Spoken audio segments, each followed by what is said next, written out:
Welcome, friends. This is Under the Arch Sports. I'm Eric Hobbs. And I'm David Woldingen. And today we're going to talk about the Major League Baseball lockout and the complete debacle that this is turning into. Before we begin, make sure you subscribe to our YouTube channel, find us on Facebook, and find us on Instagram. We are that close to 2,000 likes on Facebook, so you should go ahead and maybe you should be lucky number 2,000. Anyway, David, we're looking right at the Major League Baseball lockout, and there is the Monday deadline, the 28th, for the two sides to come to an agreement before there is going to be game cancellations and a shortened 2022 season. What are your thoughts on the status of this whole thing so far? Well, first off, I must mention that was a self-imposed deadline by the owners. Yeah. And they came out and flat out said, if they do start canceling games, they will not be made up and players will not be paid. Folks, this is getting ugly. Like, it's going to get downright nasty here soon. So just thinking about this, that was the first step, and I think in actually breaking down talks, in my opinion. If they never would have came out and said that, I think they still might have been able to continue these talks. But anything and everything we've heard for like the DH and possible playoff expansion, everything, throw all that out the window, because those were just like grains of salt compared to what the two sides are really talking about, which is finances. Yeah, the whole anything about the DH and playoff expansion is anything on the field is predominantly meant to get ESPN media fans talking about that. And it's almost sleight of hand to distract everybody from the fact that negotiations are going nowhere and both sides are just at each other's throats, honestly. I mean, sure, the playoffs, there's a little bit of finances to be discussed because it's adding more games. But at the same time, that's not anything that either side is overly opposed to. What we're looking at here is everything in terms of the revenue sharing and looking at player service time and player control before they can get into free agency. And I think you have to point the finger at the owners, David. Personally, I'm thinking 95% of this is on the owners. Look, it comes down to the old agreement was very, very owner friendly. Yes. They controlled the players. They can, for 6 years after they come to the team organization, if they brought them up and raised them through the organization, they have 6 years of control. Players have, I believe it's 3 years of arbitration in that 6 years, where they might have a little bit of a fight just to get some salary out of that. But for the most part, the team owns you for those 6 years, unless they just trade you to another team. But as a player, you have no say. Then you look at the contracts being given and things like that over the last, I'd say 3 or 4 years, especially when teams are tanking to get draft picks and other things like that. Salaries for the players have actually gone down while the profits for the owners have gone up. So, and the players want and need to get more of that cut. I totally understand. And I'm right there with them. But the most of this is on the owners refusing to give up control and their finances.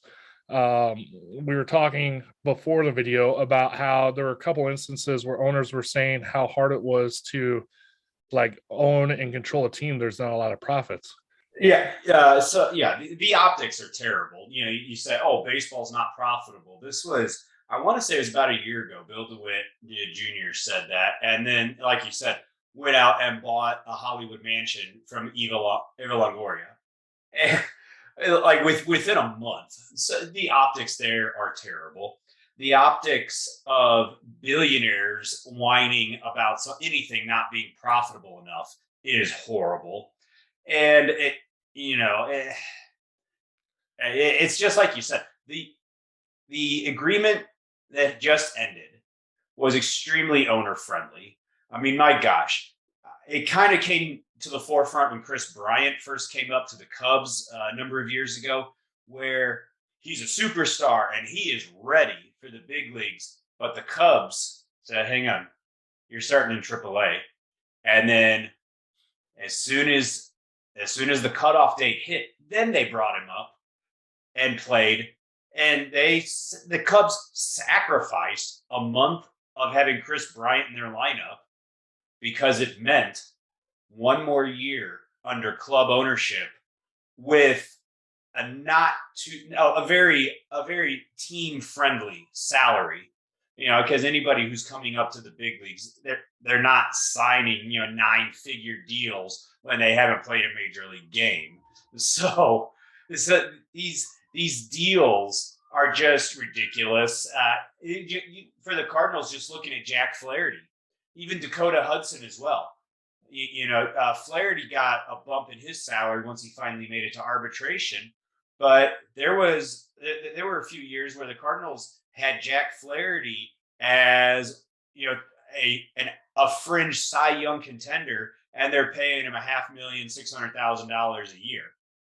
And mind you, even with that arbitration, he's still not making a whole lot compared to what he could be making on the. Oh yeah, oh no, he's making a lot more than he was. Make no mistake, but yeah, he is grossly underpaid.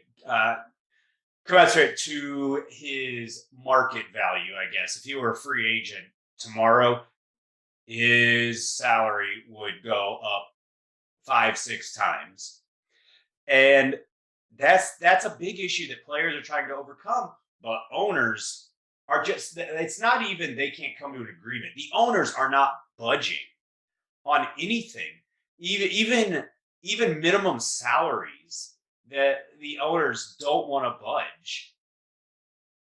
And make no mistake, this whole thing is brought on by the owners. The players aren't on strike right now. The owners lock them out, which means they're not allowed to come in and play until they agree with the owners on an agreement, basically. So it's not the players actually striking. The owners are the ones forcing this whole thing. Yeah, and I think that's important to remember when you're talking about games being shortened, as it sure looks like we're about to have, or the season being shortened, rather. The players were locked out by the owners. Then the owners announced, okay, we haven't come to agreement. There's no way we can have Major League Baseball spring training before, I believe it was March 5th. And now here we are at this completely arbitrary deadline of, if we don't have an agreement by February 28th, there is no possible way we can start a season in a month. I mean, let's be honest with ourselves. If getting the season underway was something where the owners were going to make money and there was an urgency about it, they could put together the season from where we are right now in probably 72 hours if they really wanted to. Well, so this tells me the owners are not negotiating in good faith, in my opinion. This is completely strategic in how they can squeeze every possible dime out of everybody, including the players, and tells me they don't care if there's a season. I think they're willing to say, you know what? We're richer than you. You need the money more than we do. We're billionaires. So, you know what? Let's not have a season and see what happens. And I think the owners are banking on the fact that if games start to get canceled, you're going to start to have pushback from a lot of the players who are not making $15-20 million a year. Your middle relievers who are making $900,000 or whatever. Those guys are going to have, chunks of their salary cut out. And all of a sudden, any chunks are going to be, they're going to feel that a lot more. Yeah, I agree with what you're saying, but I disagree with you. I don't think the players are going to cave on this. I really don't. I think you're going to see a full year gone the way this is going. Oh, yeah, no, I don't think the players are going to be willing to cave much at all, just because the deal that expired was so owner friendly. And make no mistake, during players the COVID year, they started the season with like a 2 or 3 weeks camp, spring camp or whatever. They could easily get that going. Even though they have these arbitrary dates, they could easily get this going without an issue. My other comment would be, if they started cutting into the season, the owners could easily say, we'll start doing those 7-inning doubleheaders like they did before to make up games. They're doing this straight up to put pressure on the players. And I believe at the last negotiation they had, it ended up turning into like a yelling match and just completely falling apart. I really don't see this getting done anytime soon. I really think we're not going to have baseball, or if we do, it's not going to start until July or August. Yeah, I mean, with the players caving, as we were talking about, the players cannot afford to really cave very much at all, because the last deal was super owner friendly. And if they cave and if they give up a ton, that is just establishing a precedent of, multiple CBAs in a row that are very owner friendly. And then future generations of players they're screwed, and they're just under the owner's thumbs for the foreseeable future. Now, as fans, I think this could be the end of baseball being one of the top 4 sports. People are done with the squabbling between the two sides. The fans aren't being recognized at all during this whole thing from either side. As a fan, as someone who loves baseball, my recommendation for everybody would be, you have a great season going on a college level. Turn to the college level and start watching.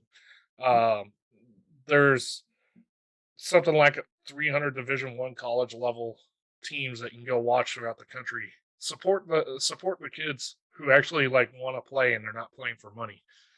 Things like that. Hey, Mizzou baseball off to a little bit better than expected start. Maybe they can turn around. Heck, I don't know. Maybe we'll be covering Mizzou baseball for Under the Yard Sports over the summer or into the spring. I don't know. But yeah, the fans are just completely. They're not even an afterthought, and it's completely transparent. And you look on Facebook and whatever else, and you see people who are saying, I've seen people calling for organizing campaigns to not watch the games on TV to hurt the TV contract value. And all right, let's not shop at this store because they sponsor the Cardinals and organize, and let those businesses know we're not going to use your product as long as you sponsor the Cardinals, because this is stupid, this whole strike, and we're pissed at baseball. And honestly, the boycott Ballpark Village too, because that's all owned by the Wits. Yeah, that's that would be something that if you were so inclined, not going to Ballpark Village.